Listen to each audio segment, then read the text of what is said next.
Sunni Umul Firdaus, Sarjana Hukum, Magister Hukum, dengan judul Konstruksi Presidensial Threshold sebagai Open Legal Policy di Indonesia.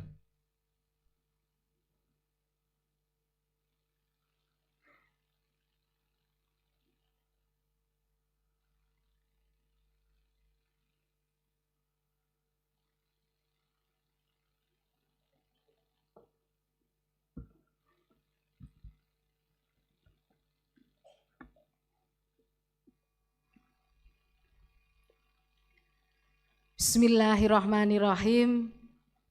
Assalamualaikum warahmatullahi wabarakatuh. Selamat pagi, salam sejahtera, Om Swastiastu, Namo Buddhaya, salam kebajikan. Yang saya hormati Bapak Rektor dan para Wakil Rektor Universitas 11 Maret Surakarta. Yang saya hormati Bapak atau Ibu Ketua, Sekretaris dan para anggota Senat Akademik Universitas 11 Maret Surakarta, Ketua, Sekretaris, anggota Dewan Profesor UNS, para pejabat sipil dan militer, para pimpinan di tingkat fakultas, Sekolah Pasca Sarjana, Sekolah Vokasi Universitas 11 Maret, para pimpinan lembaga biru, UPT, serta seluruh pejabat di lingkungan Universitas 11 Maret Surakarta, para kepala program studi, kepala bagian, kepala laboratorium di lingkungan Universitas 11 Maret Surakarta, para rekan sejawat, dosen, staf kependidikan, dan mahasiswa UNS, khususnya Fakultas Hukum Universitas 11 Maret Surakarta, para tamu undangan, rekan-rekan media, sanak keluarga, handai tolan, serta hadirin yang berbahagia. Pertama-tama marilah kita panjatkan puji syukur kehadirat Allah Subhanahu wa Ta'ala yang telah memberikan karunia, rahmat dan hidayah sehingga kita semuanya saat ini dalam keadaan sehat walafiat. Dan atas izin dan ridhonya saya dapat berdiri di mimbar terhormat ini untuk menyampaikan pidato pengukuhan guru besar dalam bidang ilmu hukum tata negara pada Fakultas Hukum Universitas 11 Maret di hadapan hadirin yang mulia ini. Bapak Ibu hadirin yang saya hormati, pada hari yang berbahagia ini, perkenankanlah saya menyampaikan pidato pengukuhan sebagai guru besar bidang ilmu hukum tata negara dengan judul Konstruksi Presidential Threshold sebagai Open Legal Policy, di mana judul ini terkait dengan beberapa penelitian yang saya lakukan. Seperti kita ketahui bersama bahwa penyelenggaraan pemilu di Indonesia saat ini sedang hangat. Apalagi kemarin kita baru saja menyimak putusan Mahkamah Konstitusi. Saya yakin pasti ada yang bahagia, ada juga yang bersedih, ada juga yang biasa-biasa saja. Karena memang enggak ngikuti beritanya. Penyelenggaraan pemilu khususnya di Indonesia ini ada 3 threshold dikenal, yaitu electoral threshold, parliamentary threshold, dan presidential threshold. Tambah satu lagi, threshold usia capres dan cawapres. Presidential threshold adalah batasan perolehan suara partai yang dijadikan prasyarat untuk mencalonkan presiden dan wakil presiden dalam pemilu presiden dan wakil presiden oleh partai politik. Hal ini menunjukkan dan menegaskan bahwa partai politik adalah salah satu pihak utama dalam pemilihan umum dan pilar demokrasi. Ketentuan presidensial threshold diatur di dalam pasal 222 Undang-Undang Nomor 7 Tahun 2017 yang menyatakan pasangan calon diusulkan oleh partai politik atau gabungan partai politik peserta pemilu yang memenuhi persyaratan perolehan kursi paling sedikit 20% dari jumlah kursi di DPR atau memperoleh 25% dari suara sah secara nasional pada pemilu anggota DPR sebelumnya. Dengan norma tersebut, ada 18 partai politik peserta pemilu tahun 2024 besok Dan seperti yang kita ketahui, hanya satu partai politik yang bisa memenuhi. Sisanya mereka harus berkoalisi agar bisa mengusung pasangan calon presiden. Ini sesuatu yang menjadi catatan yang menurut saya bagian kenapa muncul permohonan di Mahkamah Konstitusi terkait dengan usia capres dan cawapres. Tercatat di Mahkamah Konstitusi ada 27 kali sidang permohonan judicial review terhadap pasal 222 ini, di mana mereka menginginkan bahwa pasal 222 ini dinyatakan inkonstitusional atau bertentangan dengan Undang-Undang Dasar 1945. Alasan para pemohon bahwa presidensial threshold bertentangan dengan beberapa pasal dalam Undang-Undang Dasar 1945. Yang pertama pasal 6A ayat 2 Undang-Undang Dasar 45 menyebutkan pasangan calon presiden dan wakil presiden diajukan oleh partai politik atau gabungan partai politik peserta pemilihan umum. Maka partai politik yang terdaftar sebagai peserta pemilu mestinya berhak mencalonkan presiden dan wakil presiden tanpa ada angka-angka perhitungan perolehan suara. Pasal 22E ayat 1 Undang-Undang Dasar 1945 yaitu penerapan presidensial threshold patut diduga tidak sejalan dengan prinsip keadilan pemilu atau electoral justice yang mensyaratkan adanya kesamaan perlakuan di antara peserta pemilihan umum. Pasal 28J ayat 1 Undang-Undang Dasar Negara Republik Indonesia, hal ini dipandang dalam menentukan angka ambang batas atau presidensial threshold. Pembentuk undang-undang tidak dilandasi atau tidak berbasis pada kepentingan pemilih serta pembangunan demokrasi substansial. Pasal 28J ayat 2, presidensial threshold tidak didasarkan pada alasan yang rasional, konstitusional, dan moralitas konstitusi atau rule of constitutional morality, berpotensi terjadinya kandidasi buying dan polarisasi di masyarakat.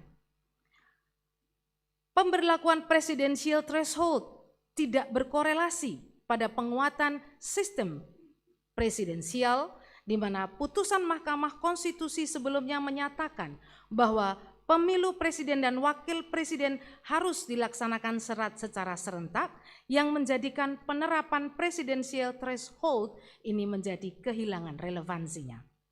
Selanjutnya, pasal 222 ini juga dianggap bertentangan dengan kedaulatan rakyat, hak asasi manusia, pembukaan Undang-Undang Dasar 45 alinea keempat.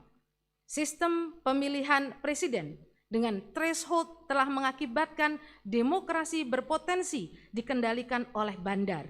Hal ini jelas tidak sesuai dengan pengamalan sila Pancasila, seperti yang termuat di alinea keempat pembukaan Undang-Undang Dasar 45, terutama sila keempat tentang demokrasi dan sila kelima tentang keadilan sosial bagi seluruh rakyat Indonesia, sehingga menyebabkan sulitnya mendapatkan kandidat pemimpin yang benar-benar memikirkan untuk memajukan kesejahteraan umum dan mencerdaskan kehidupan bangsa. Akibatnya tujuan bernegara seperti yang termuat di alinea keempat menjadi sulit diwujudkan. Dari 27 permohonan judicial review tersebut, ada 5 putusan yang ditolak oleh MK dan sisanya tidak dapat diterima. Mahkamah Konstitusi berpendapat bahwa pengaturan presidensial threshold adalah konstitusional dengan argumentasi bahwa pengaturan presidensial threshold adalah open legal policy dan bukan kewenangan Mahkamah Konstitusi. Angka yang ditetapkan adalah open legal, artinya diserahkan kepada pembentuk undang-undang. Dalam hal ini menunjukkan bahwa keberadaan DPR sebagai wakil rakyat dan sebagai pembentuk undang-undang memiliki peran yang cukup penting untuk dapat menjadi penyambung dan perantara rakyat dalam mendorong adanya penyelenggaraan demokrasi yang baik.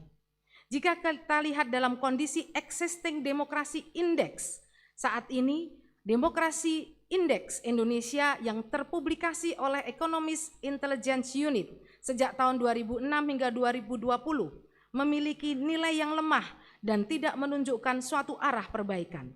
Telah terjadi kemerosotan akan kedaulatan rakyat dalam proses demokrasi dan politik di Indonesia. Demokrasi indeks ini dikalkulasikan berdasarkan 5 kategori penilaian, diantaranya adalah electoral process dan pluralism, the functioning of governance, political participation, political culture, and civil liberties. Terkait dengan pembentukan hukum, maka demokrasi sudah seharusnya menciptakan hukum yang partisipatif dan aspiratif. Pembentuk undang-undang wajib merespon gagasan warga masyarakat sebagai bagian dari perwujudan kedaulatan rakyat. Dengan pelibatan peran aspiratif dan partisipatif dari masyarakat, maka suatu kebijakan atau produk hukum akan didasarkan pada prioritas kepentingan masyarakat sehingga kebijakan tersebut tepat sasaran. Pembentuk undang-undang dalam menjalankan amanat pasal 96 Undang-Undang Nomor 13 Tahun 2022 tentang perubahan kedua Undang-Undang 12 Tahun 2011, pembentukan peraturan perundang-undangan itu menyatakan bahwa masyarakat berhak memberikan masukan secara lisan dan garing atau tertulis pada setiap tahapan pembentukan peraturan perundang-undangan. Pemberian masukan dari masyarakat bisa dilakukan secara daring ataupun luring. Masyarakat yang dimaksudkan di sini adalah perseorangan, kelompok orang yang terdampak langsung dan garing atau mempunyai kepentingan atas materi muatan rancangan peraturan perundang-undangan.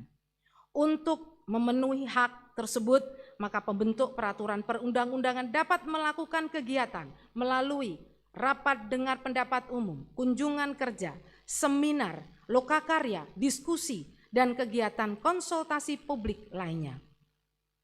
Bapak Ibu yang saya hormati, menurut penulis, Soko Guru Demokrasi dapat dijadikan parameter open legal policy pembentuk undang-undang untuk menetapkan pengaturan tentang presidential threshold. Sedangkan Soko Guru Demokrasi tersebut adalah 1. Kedaulatan rakyat, 2. Pemerintahan yang didasarkan pada persetujuan rakyat, pemerintahan mayoritas dan perlindungan hak-hak minoritas atau monetary rights.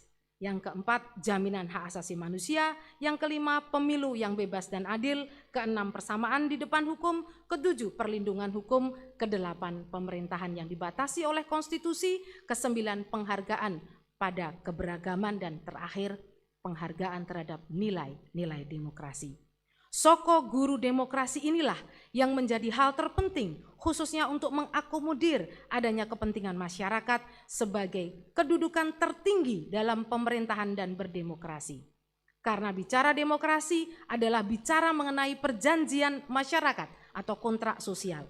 Ia menyatakan bahwa dalam suatu negara, natural liberty telah berubah menjadi civil liberty, di mana rakyat memiliki hak-haknya. Kesimpulannya, bahwa konstruksi presidensial threshold sebagai open legal policy Indonesia adalah pembentuk undang-undang harus mempertimbangkan seluruh aspek dalam rangka merancang dan membentuk peraturan perundang-undangan, mulai dari aspek filosofis, sosiologis, yuridis dari masyarakat di Indonesia. Pembentuk undang-undang juga harus memperhatikan Soko Guru Demokrasi di Indonesia. Dengan cara salah satu diantaranya adalah mempertimbangkan dan menganalisa permohonan judicial review yang masuk ke Mahkamah Konstitusi sebagai bagian dari pelaksanaan hak partisipasi masyarakat yang tertuang di pasal 96. Bapak Ibu yang saya hormati, presidential threshold kalau kita lihat di beberapa negara selain di Indonesia tidak ada angkanya, tidak ada batasnya. Hanya Indonesia yang memiliki ambang batas tentang presidential threshold. Selanjutnya saya mengutip pendapat Kofi Annan dalam catatannya, elections are at the heart of democracy when conducted with integrity. They allow citizens to have a voice in how and by whom they are governed. This is because while human beings need security and livelihood, they also need freedom, dignity, and justice. Hadirin yang saya hormati, sebelum saya menutup pidato ini, izinkan saya mengucapkan rasa syukur alhamdulillah. Pencapaian guru besar ini merupakan salah satu anugerah dari pencapaian keilmuan bagi seorang dosen. Namun setinggi-tinggi ilmu seseorang tidak ada apa-apanya dari ilmu yang diberikan oleh Allah Subhanahu wa Ta'ala. Hanya sebagian kecil bagaikan setitik air di lautan. Untuk menjadi guru besar bagi saya memang tidak mudah. namun jauh lebih sulit untuk mempertahankan istiqomah berkarya setelah menjadi guru besar.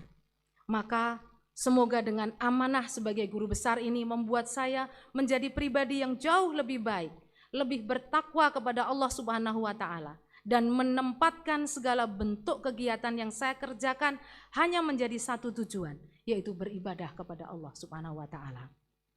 Saya menyadari sepenuhnya bahwa capaian jabatan tertinggi sebagai guru besar ini semata-mata hanya karena kehendak dan anugerah dari Allah Subhanahu wa Ta'ala semata, dan tentu saja melalui banyak pihak yang telah membantu dan memberikan dukungan dengan tulus.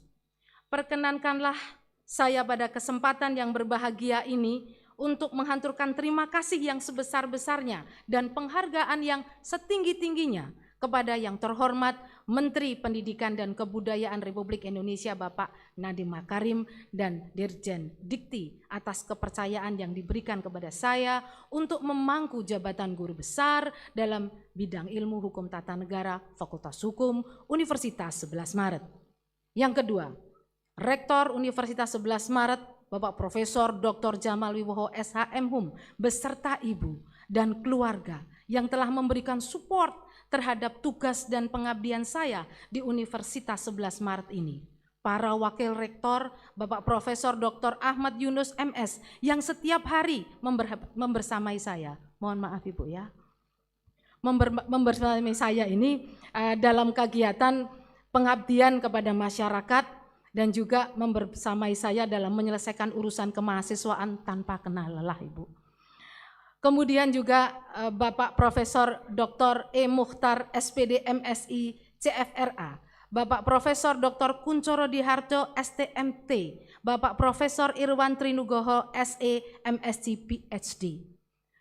Yang ketiga kepada pimpinan Senat Akademik Universitas 11 Maret, Ibu Ketua Profesor Dr. Sri Sulistiawati Dr. Special Options Consultant. Terima kasih Prof. Sulis juga telah membantu kelahiran cucu saya. Sekretaris Senat Akademik Prof. Insinyur Ari Handono Ramelan MSI PhD yang juga sering mengajak saya menyanyi. Dan segenap anggota Senat Akademik Universitas 11 Maret.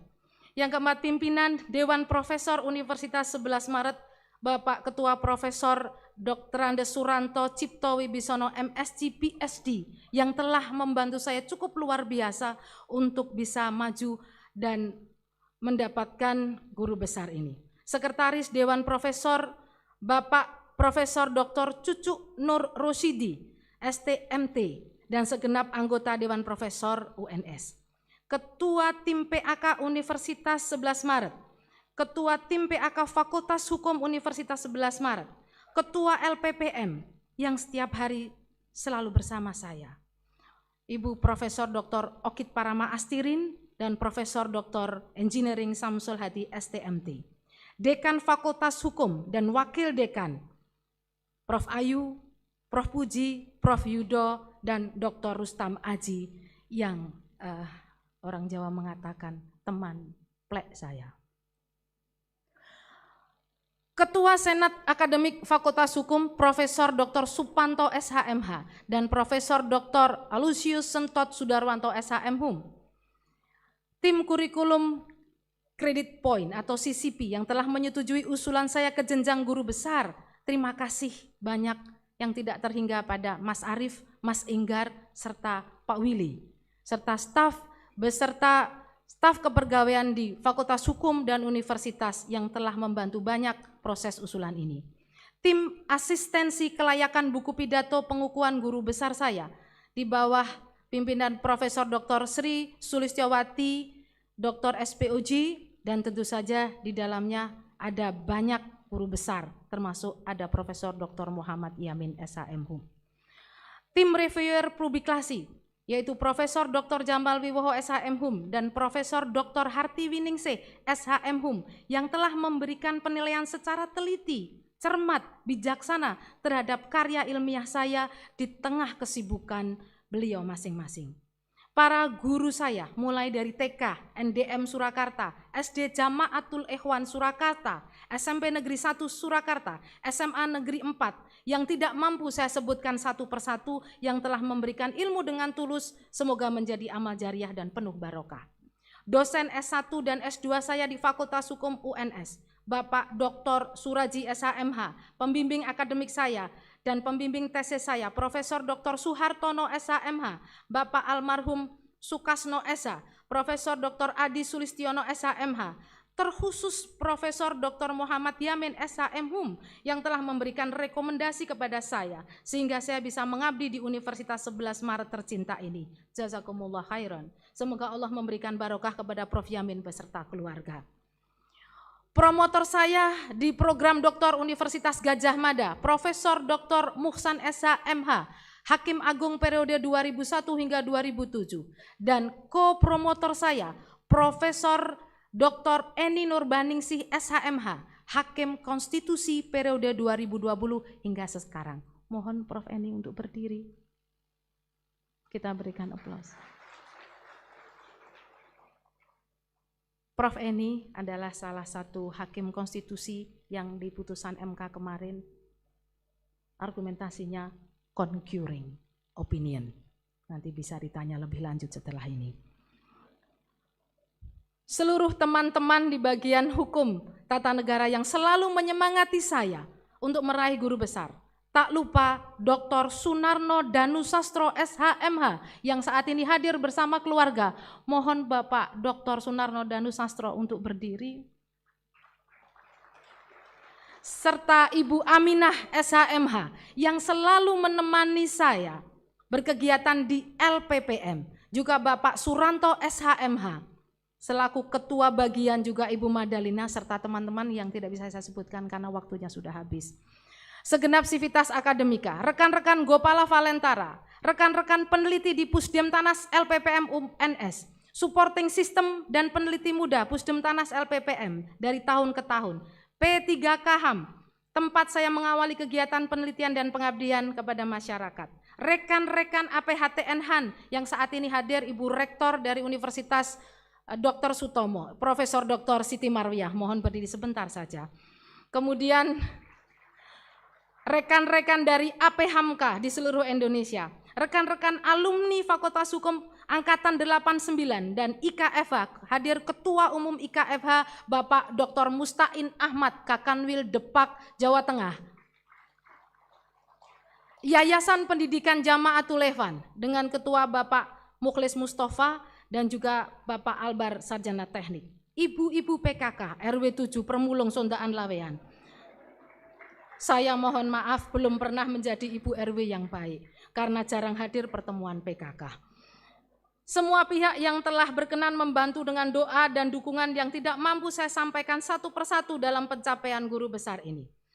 Pada saat yang berbahagia ini, izinkan saya menyampaikan rasa hormat dan cinta dan terima kasih yang sangat dalam pada hari yang indah ini, penuh kenangan ini kepada kedua orang tua saya yang sangat saya hormati, yaitu almarhum Bapak Dr. Andes Haji Komaruni dan Ibu Siti Suwaibah, serta ibu mertua saya almarhum Hajah Siti Somiatun dan Bapak Samsul Hadi. Yang mendidik, membimbing, membesarkan dan mengarahkan saya dalam menempuh hidup dengan nasihat-nasihat yang kadang bikin kesal, bikin jengkel dan marah, serta menjadi alarm dengan teleponnya untuk sholat tepat waktu dimanapun saya berada. Semoga Allah membalas amal baik dan kasih sayangnya. Allahumma firlahu warhamhu wa'afi wa'anhu. Kedua mertua saya, terima kasih pada dukungan dan cinta yang overdosis untuk saya. Suami saya yang tercinta, Muhammad Safruddin Dwi Sabto Laksamana Hadi SPD MPD. Saya mohon berdiri sebentar saja karena saya mohon moga tahun ini lulus PhD-nya ya. Serta anak-anak saya ada Izata Laksamana, Helsugovin Laksamana, Zilzian Laksamana dan Salsabila Firdaus Laksamana. Menantu kesayangan saya Anggis Nur Makrifah dan cucu saya Asfer Elbras Laksamana. Kepada adik kandung saya Hajah Anissa Nurul Aini, Haji Khairul Mutakin, SH LLM, Haji Mukhlis Mustafa SPD MPD, Haji Ghufran Ghazali, serta keluarganya yang selalu mendukung dan memotivasi saya, serta kakak dan adik ipar saya atas seluruh support dan doanya. Terima kasih sudah hadir semuanya tanpa terkecuali di ruangan ini. Seluruh panitia pelaksana pengukuhan guru besar ini yang telah mempersiapkan dan mengatur penyelenggaraan pengukuhan ini sehingga dapat berjalan dengan lancar. Para wartawan baik dari media cetak maupun elektronik yang telah meliput acara ini. Seluruh hadirin, tamu undangan yang tidak bisa saya sebutkan satu persatu dengan sabar sudah mengikuti acara ini dari awal sampai akhir. Di penghujung pidato ini saya memohon doa kepada hadirin dan semua, semoga dapat mengemban tugas jabatan guru besar ini secara profesional dan bertanggung jawab serta selalu mendapatkan tuntunan dari Allah Subhanahu wa taala. Terima kasih kepada hadirin sekalian yang telah dengan sabar mengikuti pidato pengukuhan saya ini, semoga mendapatkan balasan dan pahala yang berlimpah dari Allah Subhanahu wa taala, Tuhan yang Maha Esa. Juga doa keselamatan dan kesehatan senantiasa tercurah untuk kita semuanya yang hadir di sini. Amin amin ya rabbal alamin. Billahi taufik wal hidayah. Wassalamualaikum warahmatullahi wabarakatuh.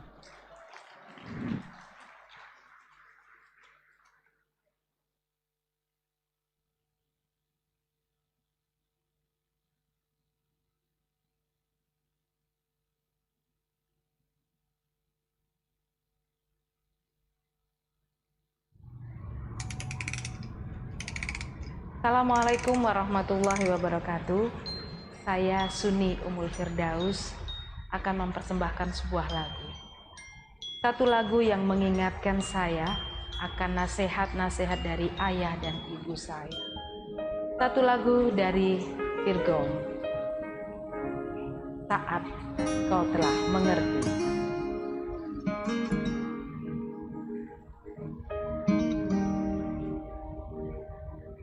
Nah, bila suatu saat kau dengarkan lagu ini dan aku sudah tak ada lagi di sampingmu, kau akan mengerti mengapa begitu menyebalkannya aku di matamu.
I'm very excited dan Masya Allah kita sampai di puncak Mount Titlis.